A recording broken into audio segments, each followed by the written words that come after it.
Muy buen día para todos. Mi nombre es Rubén Darío Cárdenas Espinosa y voy a compartir con ustedes el tema diseño de prototipos para proyectos de investigación aplicada, desarrollo tecnológico e innovación.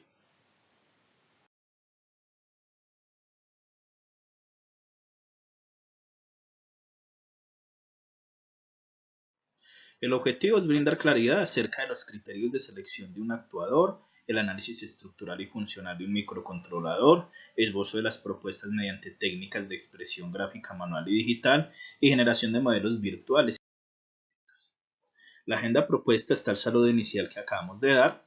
Después vamos a hablar de criterios de selección de actuadores. Después vamos a hablar sobre análisis estructural y funcional de un microcontrolador. El esbozo de unas propuestas mediante técnicas de expresión gráfica manual y digital. La generación de modelos virtuales y complementos. Y terminamos con los actuadores. Recordemos que son elementos transductores que me convierten señales eléctricas a señales de movimiento físico. Los criterios de selección, bien sea hidráulicos, neumáticos o eléctricos, dependen del tipo de señal. Es decir, debemos determinar si el actuador funciona a corriente continua o DC o a corriente alterna. Tener en cuenta la potencia, la controlabilidad, el peso, el volumen, la precisión, la velocidad, el mantenimiento y costo. De acuerdo al movimiento tenemos motores de paso, motores de corriente directa y motores de corriente alterna. Si necesitamos líquidos, utilizamos motobombas o electroválvulas. Si lo que necesitamos es que haya un indicador, ya sea luminoso o alarma, o control de temperatura mediante resistencias, ventiladores y extractores. Dentro de los sistemas electrónicos tenemos que todo sistema electrónico contiene entrada, los procesadores y la salida. Las entradas son las que toman señales del mundo físico y las convierten en corriente o voltaje, es decir, convierten señales del mundo físico a señales eléctricas. Los procesadores son los que manipulan, interpretan y transforman las señales, es decir, aquí va a haber nuestro diseño electrónico digital, sea a base de microcontroladores, FPGA, electrónica análoga, electrónica digital o con microprocesadores con los respectivos programas. O sea, tenemos un hardware y lo programamos. Y las salidas son aquellas que convierten la corriente voltaje en señales físicamente útiles. Hay que tener en cuenta un elemento que es el análisis funcional y estructural. Lo primero que debemos de contar es con la fase de reconocimiento y análisis del problema, necesidad o situación. Teniendo claro esto, para este análisis funcional y estructural tenemos que dar respuesta y reflexionar sobre estas preguntas. ¿Cómo se presenta el producto? ¿Qué forma tiene? ¿Cómo es? ¿Satisface estéticamente? ¿Qué función cumple? ¿Para qué sirve? ¿Cuáles son sus elementos y cómo se relacionan? ¿Cómo funciona? ¿Cómo está hecho? ¿De qué material? ¿Se puede reciclar? ¿Qué valor tiene? ¿Cuál es su costo? ¿En qué se diferencia de objetos equivalentes?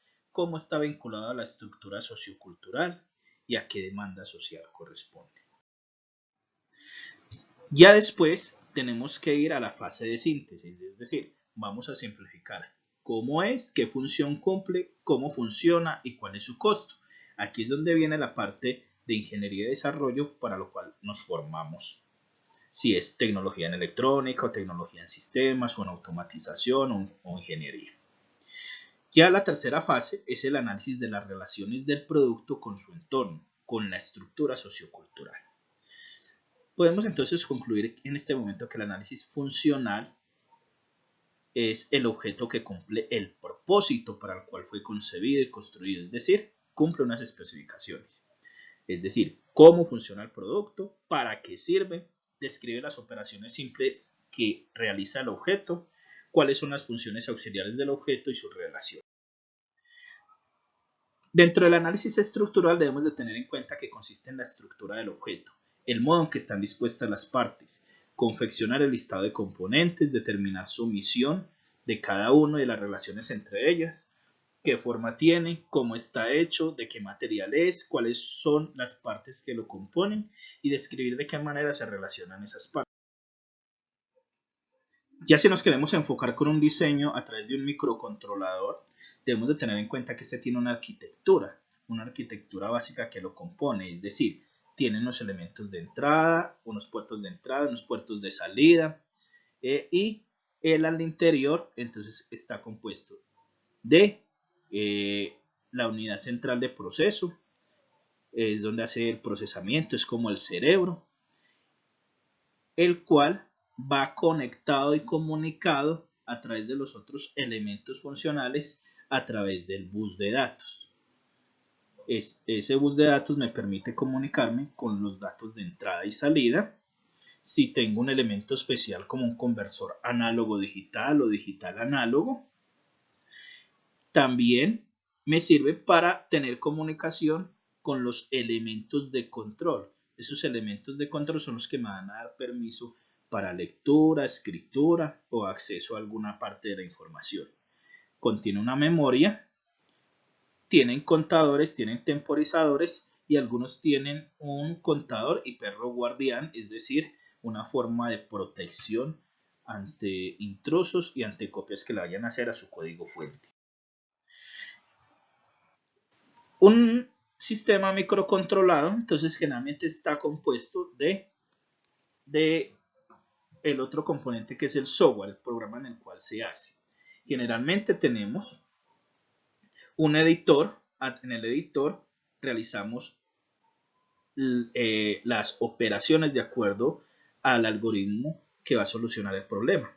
Entonces puede tener en C o puede ser en lenguaje de máquina netamente, ya sea binario o hexadecimal, o el ASM, donde ya está compilado y tiene un pseudocódigo. Generalmente por cada tipo de programa, entonces tenemos el editor, el compilador y el emulador. El compilador, ¿qué hace? Coge lo del editor, verifica que cumple las reglas para las cuales está hecho y genera el programa ejecutable. Aquí muy importante, generalmente casi todos los programas como C, Java, tienen un compilador y tienen el editor y generan esos programas ejecutables. En el caso de aquellos que van a hacer directamente programación web, hay una excepción con el Python, eso se llama trabajar con él, que él no necesita compilar de una de las instrucciones y porque se trabaja a través de un código en línea. El programa se descarga una memoria y ya ahí queda guardado y queda ejecutado en el microcontrolador. Cualquier microcontrolador o sistema embebido, como se conoce, o microprocesador, inclusive para un PLC, que es un controlador lógico programable, que es como un computador industrial, también tiene estos pasos. Hay un editor donde hago el programa, hay un compilador que me lo genera y el código ejecutable, que es generalmente para el PLC o los microcontroladores en extensión binaria o en extensión hexadecimal. Para programas ya de cómputo generalmente es los ejecutables.com. Ahora vamos a tener en cuenta lo que es un esbozo. Un esbozo de las propuestas mediante técnicas de expresión gráfica y manual. Entonces, generalmente cuando tenemos la idea tendemos a hacer un boceto, un esbozo borrador, que es la representación gráfica o dibujo que se realiza esquemáticamente sin hacer mucho énfasis en los detalles del diseño para plasmar las ideas de producto, espacios, entre otros. Lo podemos hacer de forma manual o también de forma digital. Hoy en día pues nos apoyamos en la generación de modelos virtuales y complementos. Entonces tenemos unas técnicas de modelado, como es el modelado mecánico, a través de herramientas herramientas asistidas por computador, o sea, diseño asistido por computador, herramientas CAD, donde hacemos la creación de modelos sólidos mediante siluetas bidimensionales llamadas sketches o bocetos en lenguaje técnico. Esos son los parámetros. El modelado también mediante curvas NURBS, entonces hay programas como Rhinoceros, que es el más conocido y solo sirve para generar superficies, pero nunca volúmenes. Son aplicados para la generación de modelos para aplicaciones 3D como animaciones y juegos. El modelado poligonal, que constituyen objetos a partir de primitivas, es decir, que más se parezcan al objeto deseado, aplican operaciones booleanas, que son la base para aplicar las herramientas de modelado. Son convertidas en una malla o polimalla, que es un conjunto de polígonos de 4 lados unidos entre sí. También tenemos los modelos, simuladores y prototipos. Los modelos bidimensionales o bocetos. Las representaciones bidimensionales o el rendering, o representaciones tridimensionales conocidas como isometrías y axonometrías hechas a mano. Los modelos de estudio como el boceto tridimensional. Modelos formales son tridimensionales, su único objetivo es registrar tridimensionalmente la estética, composición espacial y proporción. Los simuladores o modelos funcionales son tridimensionales usados en procesos de comprobación, y modelos virtuales donde hay inclusión de nuevas tecnologías, que es una respuesta válida en el proceso. Para la generación de modelos virtuales y complementos también tenemos las máquinas de prototipado rápido o impresoras 3D. A partir de un modelo 3D las máquinas producen piezas en plásticos, madera, cerámica o metales.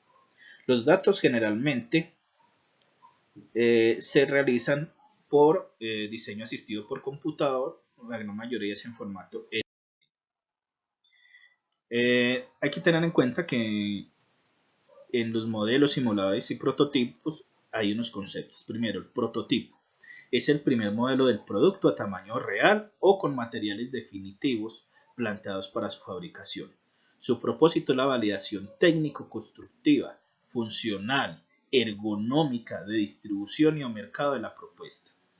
El modelo de preproducción es previo a la producción final, artesanal o industrial, que a diferencia del prototipo se hace con los procesos de producción reales y sobre el cual aún es posible realizar validaciones, sobre todo en factores. Considero que estos elementos son de gran apoyo para el tema de diseño de prototipos. Espero que sea de su interés. Un cordial saludo. Estos son mis datos, Rubén Darío Cárdenas Espinosa. Los invito a que visiten mi página rubendacárdenas.toyindo.com.